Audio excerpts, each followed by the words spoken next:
So now we are going to talk about the direction of the magnetic field produced by the current carrying element.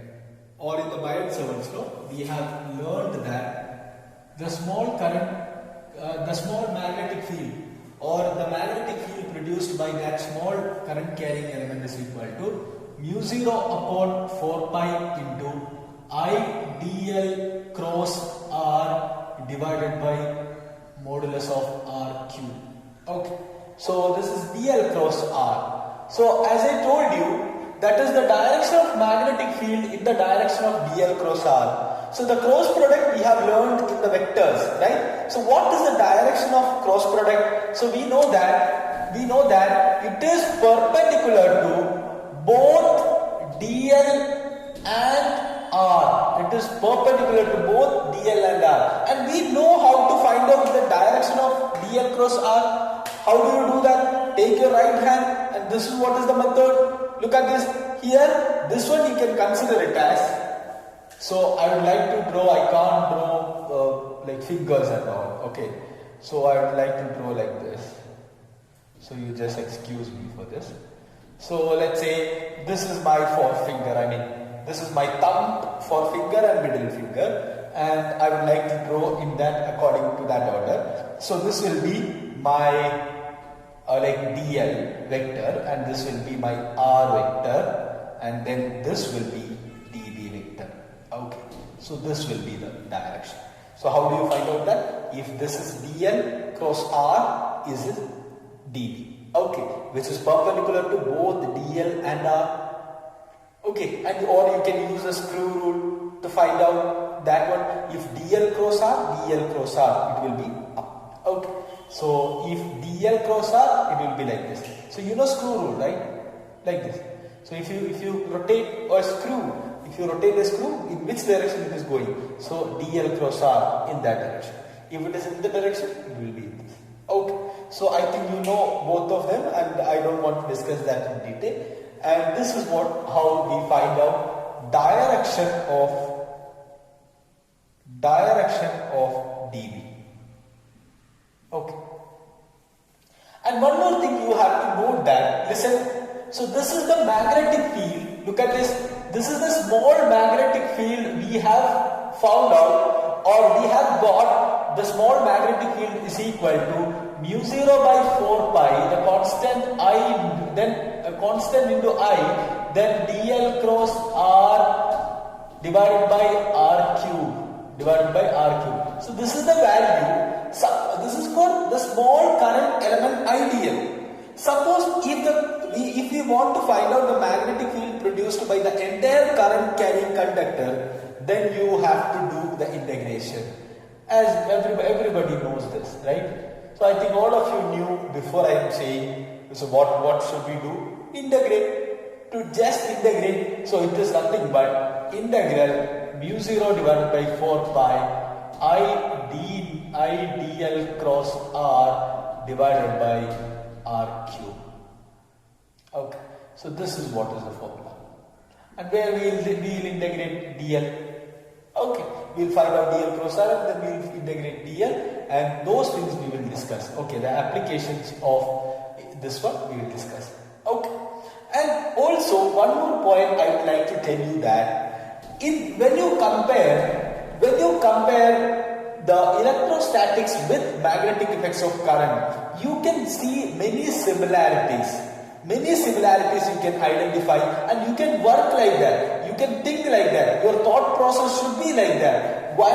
Because this Biot-Savart's law, it is similar to, there are some resemblances with the Coulomb's law in electrostatics. Look at that. What is Coulomb's law? By Coulomb's law, electric field produced by a charge, electric field produced by a point charge, or a continuous charge distribution, we can find out, right? So the same idea that the magnetic field produced by a current element, instead of charge, here current element. So we can find out by Biot-Savart's law.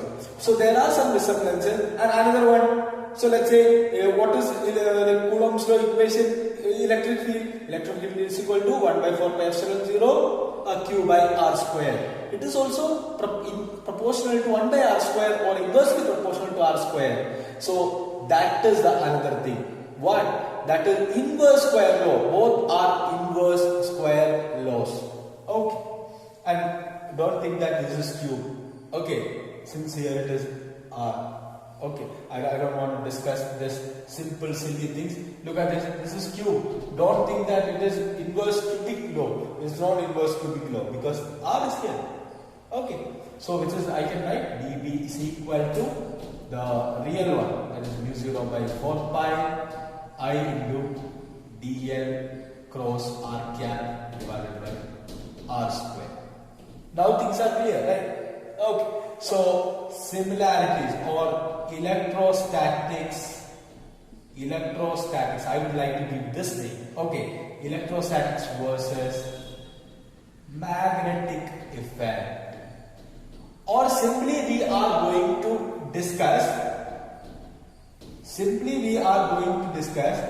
Coulomb's law versus Biot-Savart law.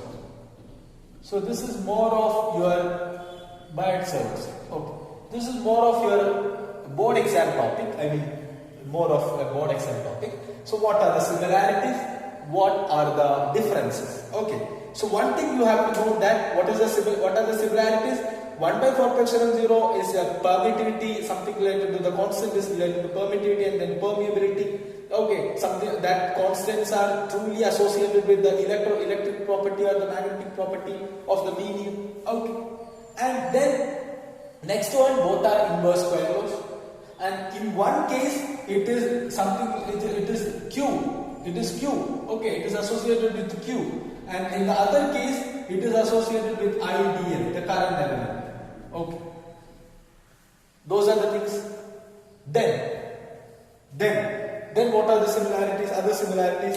Then let's say in electrostatics, like we can find out. We can also use this one for continuous charge distribution. We can use integration. We use here also integration to find out the magnetic field produced by the complete current carrying conductor or the actual current carrying conductor, not only the small current element. We use integration over there as well. Okay, and also listen, all of you listen.